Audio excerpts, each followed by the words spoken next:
The mandate of the Tamale Metropolitan Assembly is to ensure the overall development of our metropolis with key issues of food security and sufficiency as our major goal. And that is why in the past the Assembly has worked with Urbanet, the University of Development Studies, the Ministry of Agriculture to ensure that we're able to mobilize and galvanize ideas from all levels to be able to deliver on food security. And so its implementation has, however, been challenged due to the pandemic.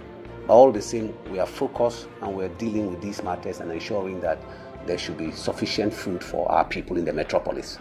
Thank you.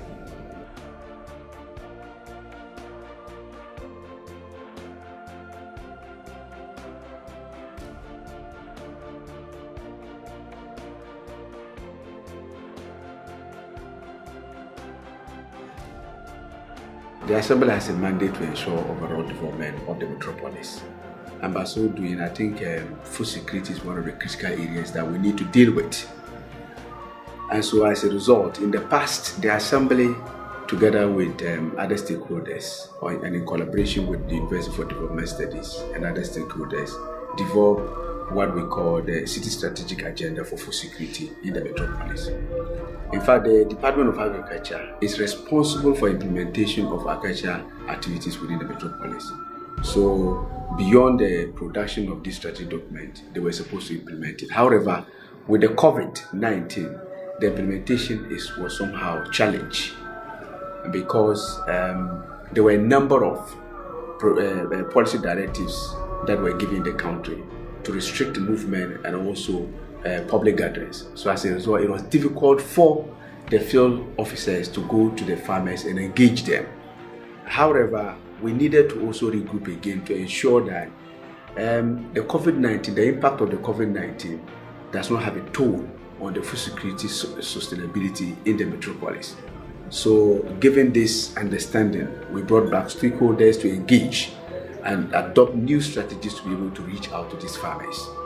And that enabled the agri officers to now reach out to the farmers through public education for them to appreciate the protocols that were, initiated by the health workers to ensure that we minimize the spread of the disease and also the rate of infection of the pandemic. So as a result of this, we had to roll out a number of educational programs by using radio discussions and also information vans to reach out to these farmers. Let me indicate that even access to inputs by these farmers was a difficulty because of the fear of being infected by the virus. But with the education and awareness creation, I think they now have that confidence to come to the city or to the suppliers and get these farm inputs to be able to apply on their farms. In fact, so this has triggered some level of productivity in terms of the farming activities because agri-extension officers can now go to the farmers by observing the necessary protocols under the COVID-19 so that they get to better inform them as to the new practices to be able to improve yield. So as we speak now, I think the production has taken shape. In fact, one of the biggest challenges that we are confronted with as a city authority in terms of, achieving our targets for agriculture is the issue of budget. Because hitherto, you could meet farmers in large numbers and educate them, but because of COVID-19, we have to reduce the number. So it means that these field officer extension agents would have to go to the field many times to be able to educate these farmers. And that comes with some cost. So that is one of the impacts of COVID-19. Nonetheless, we are pushing very hard to ensure that at the end of the day, we meet our food needs as a metropolis. And as I speak now, probably pictures will show that we have included as part of this video.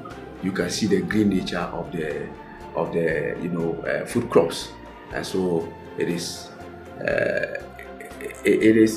giving us some positive indicators that at the end of the day we will overcome the impact of COVID-19. Thank you.